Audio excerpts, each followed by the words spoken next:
Question घ्यायचे, त्याच्यामुळे खूप प्रॅक्टिस झालेलं. आणि ITचे पण घरी गेल्यानंतर, क्लासमध्ये घरी गेल्यानंतर ITचे एक्झाम पण सॉल्व्ह करायचे. आणि लास्टच्या 1 महिन्यात खूप जास्त अभ्यास केलेला. तेव्हा रनिंगला अर्धा तास जायचे, 1 तास होते जात.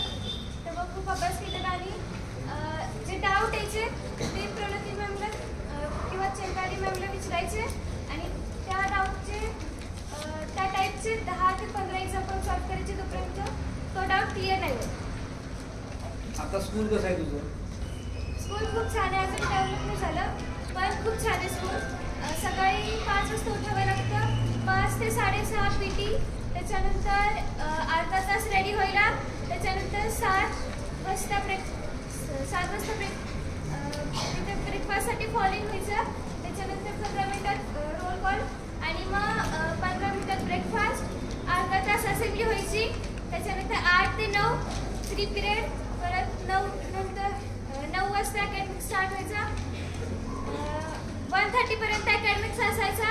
अर्धा तास लंच. 2 पर्यंत, 2 ते 4 रेस्ट टाइम असायचा. 4 वाजता फॉलिंग. 4:20 ते 5:30 पर्यंत गेम्स. अर्धा तास रेडी होण्यासाठी.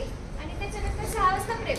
6 ते 8-10 पर्यंत ब्रेक. त्याच्यानंतर 10 मिनिटात रोल कॉल. आणि त्याच्यानंतर 20 ते 15 मिनिट डिनरसाठी. त्याच्यानंतर हॉस्टेलमध्ये जायचो. आणि तिथे 10:30 वाजता लाईट्स ऑफ. शेड्यूल लक्षात येत आहे. तिचा अभ्यास आहे, त्याबरोबर स्पोर्ट्स सुद्धा आहे. आता किती रनिंग होत होतं डेली? म्हणजे डेली 3 किलोमीटर. त्याच्यानंतर एंडॉरन्स असते हर सॅटर्डेला. तेव्हा 5 किलोमीटर 6 किलोमीटर पळावं लागतं. लक्षात येते. पेरेंट्सना पण त्रास वाटतोय. तुमच्या मुली बघा आणि तिच्याकडे बघा. ती अशीच होती सुरुवातीला, असंही नाहीये. आवाज मोठा झाला. छान. पेरेंट्सला पण बोलायला लागतो. आणि मग आपण पेरीवर घेऊया. समजून घ्या, आत्ताची तुम्ही माझ्याकडे मुलं आहात. आत्ताची मुलं आणि तुम्ही स्कूलला जाऊन आलेले मागच्या 5-6 महिन्यात त्या मुलांच्या फिटनेसमध्ये जमीन आसमानचा फरक आहे. त्यांच्या बोलण्यामध्ये, कॉन्फिडन्समध्ये. तो 1च महिना आहे तुमच्याकडे. सकाळी 5ला उठायला लागत होतं, अभ्यास करावा लागत होता. आता तुम्हाला 12-12, 16-16 तास आम्ही अभ्यास करायला सांगतो. सैनिक स्कूलला गेल्यानंतर नाही आहे तेवढा अभ्यास. तिथलं शेड्यूल वेगळं आहे. बाळांनो, अभ्यास एवढा का करावा लागतो? कारण स्पर्धा आहे, त्याला पर्याय नाही आहे. सो थोडंसं तुमचं जे काय प्लस मायनस आहे ते कमी करा. तिथं सिलेक्शन इथंही झालं असतं, पण ती शेवटच्या काही पिरियडमध्ये आजारी होती. पेरेंट्स नाही माहिती, दोघं 15-1 दिवस ते आजारी होते. एक्झामच्या बरोबर अगोदर पडली होती.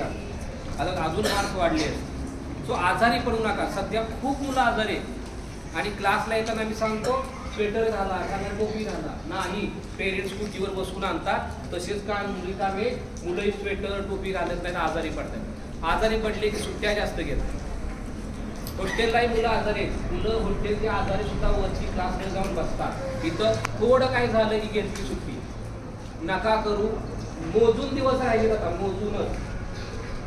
तो आम्हाला थोडासा तो बदल पाहिजे. सगळ्यांनी एकदा जोरदार सुट्टीसाठी टाळ्या वाजवा.